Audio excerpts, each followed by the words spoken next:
د چارشنونکي حسن رباطي د نیول کېدو وروسته ویډیو د چارشنونکي حسن رباطي ونیول شوي امنیتي سرچینې د نوم نه ښودلو په شرط شور نیوز ته ویلي چې رباطي رسنیو کې د بې بنسټه څرګندونو ادعا او وضاحت لپاره د امنیتي ځواکونو لخوا نیول شوی دی.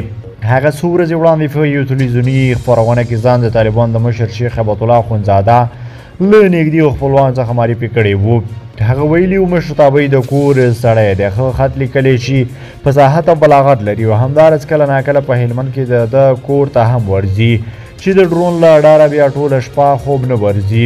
د کابل امنیه قمندانۍ بیان خالد زدران هم پر خپله ټویټر باندې لیکلي چې شیخ رباطي امیر المؤمنین ته ځان په نږدې معرفي کولو سره هڅه کوي څو خپلو خبرو کې وزن ډیر کړي. د نوموړي تازه ویډیو لا نیولو وروسته په خیر شه الله تعالی دې وساته. یا د خلکو ته د سړي طبیعت خراب شي چې دا انصاف ولې نشته. ولې خپل یو استاز د ملک یو عالم داسې اعتراض ولې باندې کوو؟ نو تاسو ته معلومه ده مولی اغا صاحب تاسو په شپو کې هلته واست په هغه وخت کې چې د ټول کوټ څه تر کشلاغه تر چمنه پورې جهادي شهرت هم زما و، علمي شهرت هم زما و، د جلسو د تقریرو سړی ومه. نو خو موږ مجبور وو څه به مو خامخا ویلی. پردی ملکونو چې څه مو نه ویلی نو بیا خو موږ ته ډېر خطر و، ډېر مشکلات وه. نو بیا دا دی د کندهار چې نیول سوی دی، دا اوس چې امارت راغلی دی چې زه د کندهار د نیول سره راوښتی یم، بیا مې ولاکه د باډر اخوا لیدلې ده، دروازه مې لا بیا ولاکه لیدلې ده.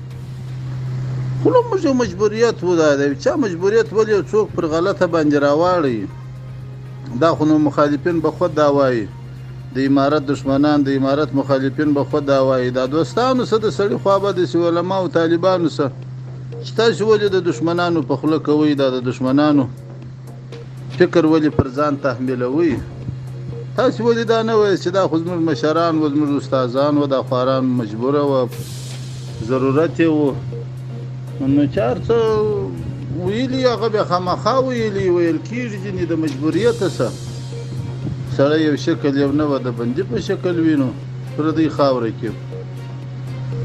نو په دغه باره د سړي دا د بعضې ملګرو سره څه طبیعت خراب شي چې تاسو ولې دا خپله عقیده او مضبوطه نه ساتئ چې دا زموږ استادان وه، زموږ مشران وه، جهادي مشران مو وه، د علم مشران مو وه، دیو ته 500 مشکلات مخ ته وه.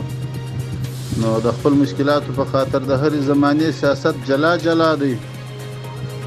نو خود به څه ویلي. نو صحیح ده، الله تعالی دې وساته. زموږ خو الحمدلله ایمان و عقیده او فکر ټول د وخته د جهاد و، د جهاد دی، د اسلام و، د اسلام دی، د افغانیت و، د افغانیت دی. نو مې سره انسانانو خپل قضاوت په سره پرېږدو. السلام